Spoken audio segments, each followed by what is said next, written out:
بسم اللہ الرحمن الرحیم۔ خواتین و حضرات، بہت ہی پرنور محفل ہے۔ میں اپنی تقریر کا آغاز اپنے والد محترم مرحوم کے شعر سے کرتا ہوں۔ ہر ایک سمت اجالا دکھائی دیتا ہے، خدا کا نور برستا دکھائی دیتا ہے۔ حضور ذروں کو خورشید کا جگر بخشیں، شعاع ماہ و ستارہ کو تارے زر بخشیں۔ میری نگاہ گماں کیش کو نظر بخشیں، جبین لوح پہ لکھا دکھائی دیتا ہے، خدا کا نور برستا دکھائی دیتا ہے۔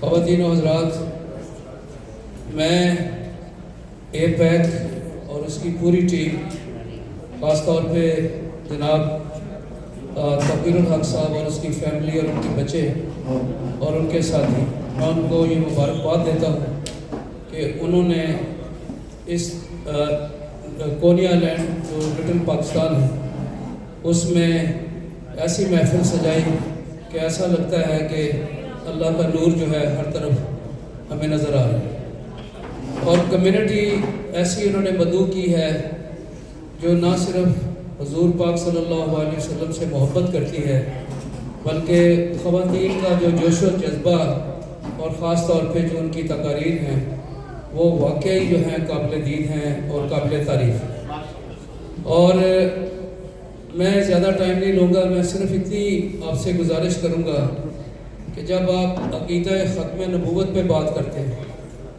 جب آپ حضور پاک صلی اللہ علیہ وسلم کی بات کرتے ہیں، تو پھر یہ ہماری ذمہ داری ہے کہ ہم نہ صرف عقیدہ ختم نبوت کو خود سمجھیں بلکہ کمیونٹی کو بھی سمجھائیں۔ ہمارے بہت سارے نادان ایسے ہیں جن کو یہ نہیں پتہ کہ جب مسلمان کلمہ پڑھ لیتا ہے لا الہ الا اللہ محمد رسول اللہ، پھر اس کی جان مال اور اس کی عزت آبرو ہر چیز اس ذات پہ قربان ہے۔ یہاں ہماری پاکستانی امریکن کمیونٹی کے اندر کچھ ایسے عقائد بھی ہیں، ایک ایسے مائنڈ سیٹ ہیں جو ہر پل حضور پاک صلی اللہ علیہ وسلم کی شان میں گستاخی کرتے ہیں، اور یہ ایلیمنٹ اب اتنے بے باک ہو چکے ہیں کہ ہمیں ان کے لیے مجھے اور توقیر الحق کو سپریم کورٹ کا دروازہ بھی کھٹکھٹانا پڑا۔ اور یہ وہ شرپسند تھے جن کو ہم نے روکا، کیس جیتا، اور آج 8-9 سال ہو گئے ہیں حضور پاک صلی اللہ علیہ وسلم کی شان میں گستاخی نہیں ہوئی۔ یہ ہمارا اعزاز نہیں ہے، یہ ہماری ذمہ داری تھی۔ اور دوسرا محاذ ہے جس میں میں اور توقیر اس طرح لگتا ہے کہ ہم اکیلے کھڑے ہیں۔ علماء کرام کا جو رسپانس ہے وہ بڑا ذمہ دارانہ ہونا چاہیے۔ روزانہ حضور پاک صلی اللہ علیہ وسلم کی شان میں اسی کمیونٹی میں توہین ہوتی ہے، اور ہمارے ہی مسلمان لوگ ان کے ساتھ مل کے پارٹیاں ان کے ساتھ باقاعدہ پروگرام کرتے ہیں۔ اب تو یہاں تک اتنے بے باک ہو چکے ہیں کہ وہ کہتے ہیں جو حضور پاک صلی اللہ علیہ وسلم کی شان میں گستاخی کرتے ہیں وہ یہ کہتے ہیں کہ یہ حلال، یہ ہمارا کنونشن حلال ہے، یہ ہماری پینٹری حلال ہے۔ اور اس سلسلے میں سمجھتا ہوں کہ ہم تمام مسلمانوں کو جو عقیدہ ختم نبوت پہ یقین رکھتے ہیں، خاص طور پہ علماء کرام، ان کو چاہیے کہ اپنی مساجد میں، اپنی تقاریر میں اور اپنے ہر موضوع میں ختم نبوت کا عقیدہ بہت ہی آسان لفظوں میں سمجھائیں اور مسلسل سمجھائیں۔ میں نے دیکھا ہے علماء کرام کا رسپانس جو ہے وہ اتنا زیادہ اپریشیبل نہیں ہے۔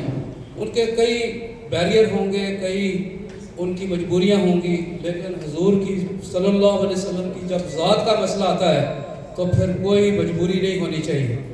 آپ کھل کے بات کریں، آپ کمیونٹی کی ایجوکیشن کریں، ان کو بتائیں کہ عقیدہ ختم نبوت کیا ہے۔ حضور پاک صلی اللہ علیہ وسلم کے بعد کوئی نبی نہیں آئے گا، اور کسی کو توہین کی اجازت نہیں ہے۔ اگر قادیانی ہے تو وہ قادیانی ہے، وہ ہر پل حضور پاک صلی اللہ علیہ وسلم کی شان میں گستاخی کرتا ہے۔ اس کا کھانا کس طرح حلال ہو سکتا ہے، اس کا جو حلال گائیڈ کس طرح ہو سکتا ہے۔ اب تو کچھ ایسے بھی لوگ آ گئے ہیں جو پراپرٹیاں بھی حلال کر کے سرٹیفکیٹ دیتے ہیں۔ خدا کے لیے مذہب کو سمجھیں، مذہب کو ذمہ داری کے ساتھ پھیلائیں اور اس پہ عمل کریں۔ مجھے امید ہے کہ اس پلیٹ فارم سے میرا واضح پیغام ان لوگوں کو بھی پہنچ چکا ہوگا جو حضور پاک صلی اللہ علیہ وسلم کی شان میں گستاخی کرتے ہیں۔ ان کو یہ پتہ ہونا چاہیے کہ حضور پاک صلی اللہ علیہ وسلم کے دیوانے وہ اس وقت موجود ہیں، وہ ہر محاذ پہ ان کا مقابلہ کریں۔ اللہ تعالیٰ آپ تمام دوستوں کو عزت دے، آپ کے رزق میں برکت دے، اور آپ کی اولادیں بھی آپ کا احترام کریں اور ان کی بھی زندگی میں بھی اللہ تعالیٰ خوشحالی دے۔